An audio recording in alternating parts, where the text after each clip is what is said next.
बस यह सुनते ही तीनों के दिमाग में एक ही ख्याल आया, यह तो लाइफ सेट है।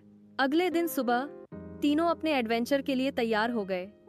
राजू ने अपनी पुरानी हीरो होंडा बाइक निकाली, पिंकी ने अब एक बैकपैक में टॉर्च, रस्सी और एक बोतल माउंटेन ड्यू भर ली, और बंटी, उसने एक प्लास्टिक बैग में 12 समोसे और एक थम्स अप का बोतल डाल लिया, इमरजेंसी के लिए, उसने बोला अपनी टमी को ठोकते हुए। और हुए जंगल का झोल। झुमरी के पास का जंगल कोई मामूली जंगल नहीं था, यह था पूरा का पूरा एक रहस्य का झोल।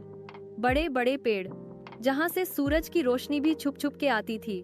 और वह किताब जो पिंकी ने पढ़ी थी, उसमें लिखा था कि खजाना एक पुरानी हवेली के नीचे छुपा है, जहां एक भयानक राक्षस उसकी रक्षा करता है। अब यह राक्षस सच था या झूठ, यह तो कोई नहीं जानता। हाँ, लेकिन बंटी पहले ही डर के मारे कच्चा बच्चा हो रहा था। अरे पिंकी, यह राक्षस वाली बात क्यों नहीं बताई पहले? बंटी ने रोना धोना शुरू किया जब तीनों जंगल के अंदर घुस गए। अबे डर मत, ये सब अफवाह होती है, और वैसे भी अगर राक्षस आया तो राजू भाई उसको बॉडी बिल्डिंग पोज दिखा के भगा देंगे। पिंकी ने हंस हंस के कहा। राजू, जो आगे बाइक चला रहा था, बोला, हाँ, और तू अपने लेक्चर से उसको बोर करके मार देगी। और बंटी, वो तो अपने समोसे ऑफर करके राक्षस को दोस्त बना लेगा। तीनों हंसने लगे, लेकिन अंदर ही अंदर सबके दिल में थोड़ी सी खौफ की फीलिंग थी। मानचित्र के हिसाब से हवेली जंगल के केंद्र में थी, और वहां तक पहुंचने के लिए एक पुरानी नदी पार करनी थी। जब तीनों नदी के पास पहुंचे तो देखा कि एक छोटा सा पुल था, लेकिन वह इतना टूटा हुआ था कि उस पे कोई भी चला तो सीधा नदी में गिरेगा। अब क्या करें?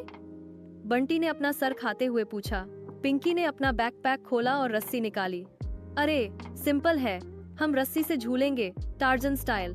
उसने रस्सी को एक पेड़ से बांध दिया और एकदम फिल्मी अंदाज में दूसरी तरफ झूल लिया।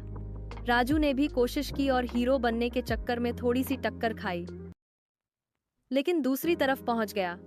बंटी, जो अब तक रस्सी को घूर रहा था, बोला, मैं नहीं कर सकता, मेरी टमी का वजन ज्यादा है। अबे बंटी, अगर खजाना छोड़ना है तो रह यहीं। राजू ने चाह हिलाया। यह सुनते ही बंटी ने अपनी आंखें बंद की, रस्सी पकड़ी और जय बजरंग बली चिल्लाते हुए स्विंग किया, लेकिन उसका लैंडिंग इतना खराब था कि वह सीधा एक घास के ढेर में जा गिरा। तीनों हास हास के पागल हो गए और बंटी ने गुस्से में एक समोसा खा लिया। हवेली का हंगामा। जंगल के केंद्र में एक पुरानी खंडहर हवेली थी।